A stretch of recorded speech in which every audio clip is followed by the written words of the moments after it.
はい、皆さんこんばんは。本日はですね、以前ご紹介しました東京マルイのデトニックス45コンバットマスター、こちらの動画内でも言っていたんですけれども、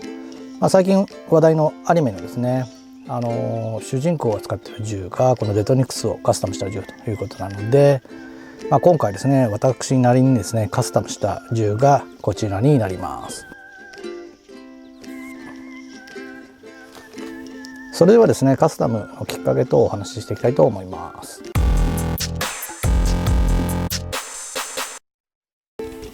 以前の動画でも言っていましたが、このデトニックスをカスタムした銃がですね、アニメのですねリコリス・リコイル、こちらで使用されているということなので、私もそのアニメを見てみました。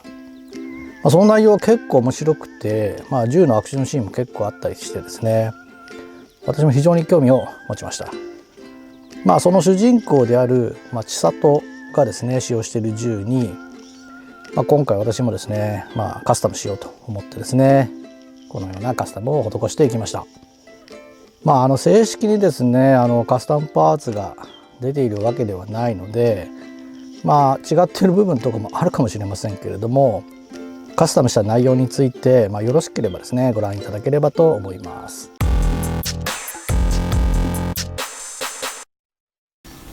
まずはですね、このストライクプレートと言われる銃先端のこの部分ですね。こちらはですね非常に戦闘的なフェイスで、こちらコンペンセーターの役割もになっているパーツだと思います。こちら取り付けはですね、初め接着剤で行おうとも思ったんですけれども、ここを完全に接着してしまうとですね、通常分解ができなくなってしまうので、両面テープでつけようかなとも思ったんですが、今回はですね粘着ラバーのですねブルタック、こちらを使用しました。意外とですねしっかり固定されていて、実写を行いましたけれども、今のところズレ等はありません。次はリアサイトになります。こちらはまず純正のリアサイトを外す必要があります。リアサイトはですね横にスライドすれば取れると思っていたんですが、中のブリーチの一部がですねリアサイトを固定していたんですね。それに気づかずに無理やりですねちょっと横に叩いたらですね、私が割ってしまいました。皆さんご注意ください。この新しいリアサイトはですねスライドして取り付けてもですねしっかり固定できないので、ここは私こちらで接着剤をつけてですね固定をしました。あと本当はですねここを固定するとですね、ここの間隙間が空いてるんですけれども、開けておいた方がかっこいいのかなと思ったんですが、ちょっと耐久性に不安があったので、私はですねどれくらい効果があるか分かりませんが、衝撃を吸収するためにですねここに薄いゴムをですね入れております。次はですねこちらグリップパネルですね、こちらを交換しています。純正品はこちらになりますけれども、この裏側にですねこの金属のプレートが入っているんですね。これはですね今回、取り付けられないので外しています。新しいグリップパネルはですねちょっと塗装をしました。一応木目を意識して実施してみたんですが、いかがでしょうかね。こちらもこんな感じになります。使用した色はですねベースにですねこのクレオスのですねレッドブラウンを使用しています。あと木目を表現するために同じくクレオスのウェザリングカラーのグラウンドブラウンを筆でですね塗って木目を表現しています。最後にですねこちらもクレオスのですねプレミアムトップコート、こちら半光沢ですね、こちらで仕上げています。光沢と迷ったんですが、あえて半光沢にしています。良い感じになったかなというふうに思っております。ただこのグリップパネルはですねデトニックスにはちょっと長めにできています。そのためにですねマガジンですがV10のものを使用しています。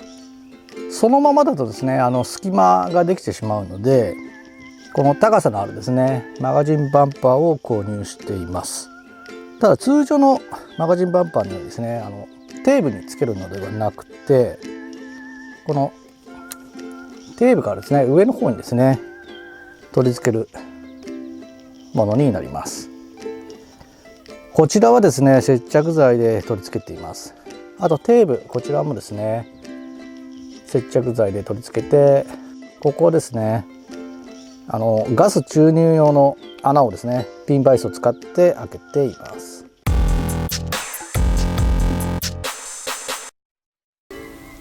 はい、全体の感想になりますけれども、全体を通じてカスタムの出来には非常に満足しています。見た目いかがでしょうかね。結構塗装も初めて行うこともありましたし、あと一部加工を施したので、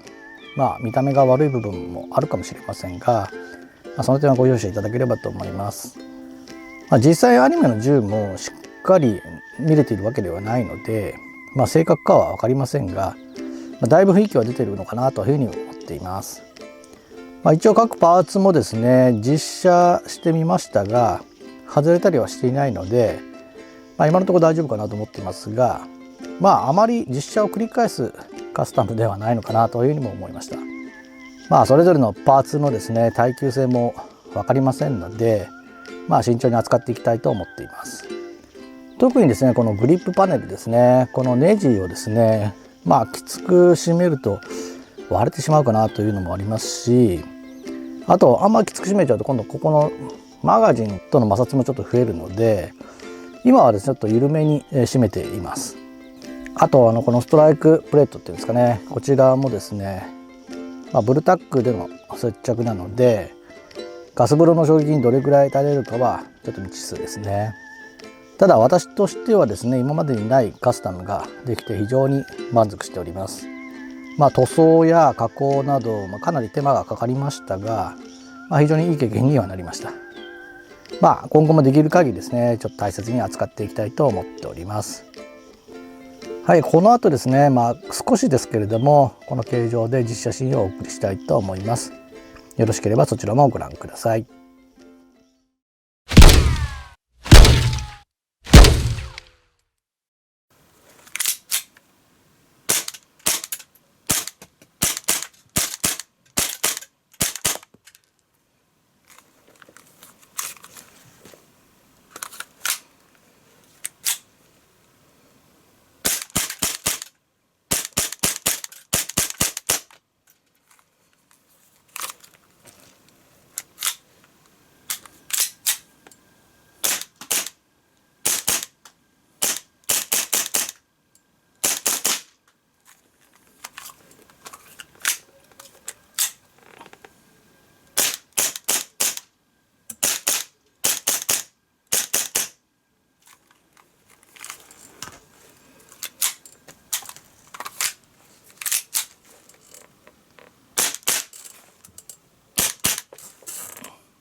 はい、最後までご視聴ありがとうございました。またお会いする日まで。さようなら。